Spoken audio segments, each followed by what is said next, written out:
Hi, I'm Marty Nemko. Many people choose their major, their college major, on an inadequate basis.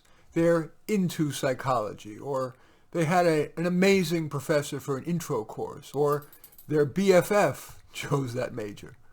Of course, choosing the right major can enrich your college experience and your career prospects, and the following question should help you or someone you care about choose a major that's right for you.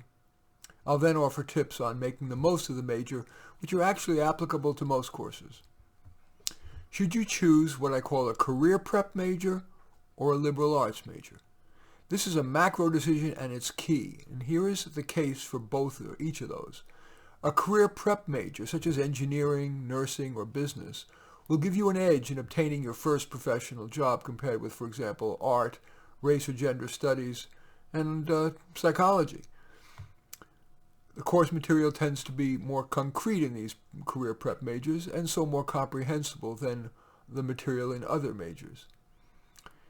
Career enhancement aside, it may be more motivating to see practical applicability of the course content. You usually take roughly 1/3 of your courses in your major, so career prep majors can derive much of liberal arts courses' benefit by taking the required general education courses and in their electives. A liberal arts major, now I want to talk about the advantages of that, such as English, history, philosophy, while not as likely to help you get your first job after college, may help you more long-term, both personally and professionally. That's because, in theory at least, the liberal arts focus is on critical thinking, communication, ethics, and universal values. Those are central across most people's personal lives and professional lives. And in terms of the career, it becomes ever more important as you climb the career ladder. It must be said, however, that liberal arts majors tend to be more subject to universities' liberal political biases. For example, a 2020 Psychology Today review of the literature on campus bias reported, quote, one study found that in the social sciences and humanities, self-described, quote, radicals, quote, activists, and, quote, Marxists outnumber conventional conservatives by about 10-1, end quote. So, you may be fair-mindedly presented with only part of the full marketplace of responsibly held ideas. Not all wisdom resides on the left. The assertive student can broaden, however, their exposure with careful selection of professors, alertness to bias in lectures and readings, and in being full-dimensioned in presenting ideas in their written assignments. The next key question is, should you choose a math-heavy or a word-heavy major?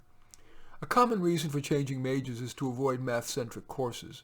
I'm referring here not just to math-titled courses such as calculus and topological geometry, but physics, chemistry, and even biology.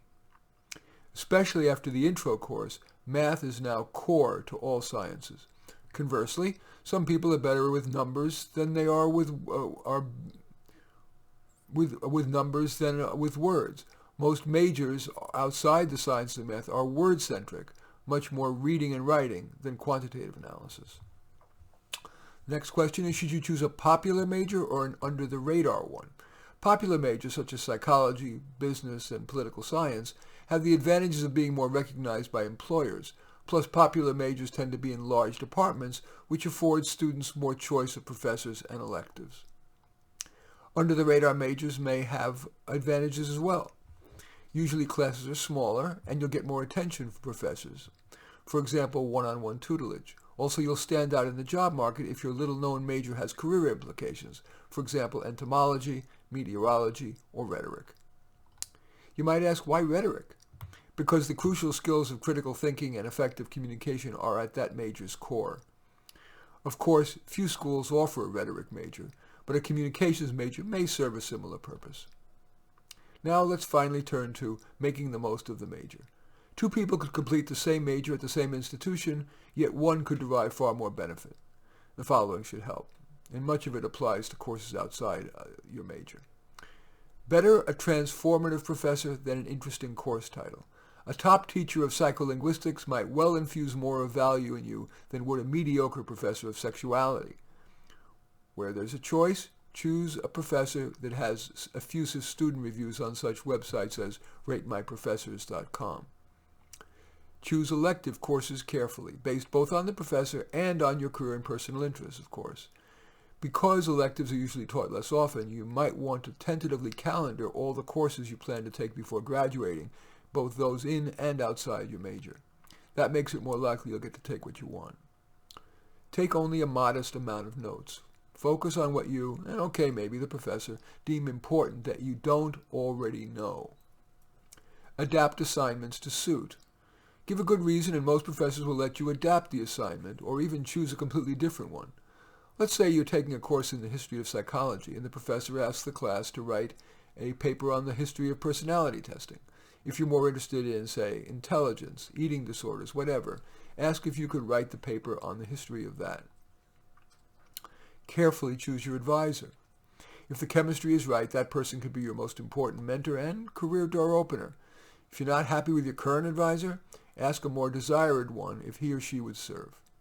And finally, carefully choose your capstone project or paper. That's your senior project if you're an undergraduate. If the topic is well selected and executed, it could make excellent material to send to prospective employers, to referrers, and to graduate schools you might want to apply to. For example, if you envision becoming a specialist in male depression, you might make that your capstone project. With higher education's cost ever more astronomical and the oversupply of degree holders, it's more important than ever that you try to squeeze as much benefit as you can from your education. Taking more than average care in choosing and making the most of your major is indeed central to that. In any event, I do thank you for watching. I appreciate your thumbs up and accept your thumbs down. I always look forward to your comments and especially like it if you hit the share button below. Share on your social media so that my efforts can have broader impact. And I am flattered if you choose to subscribe to my channel. In any event, I do thank you for watching. I am Marty Nemko.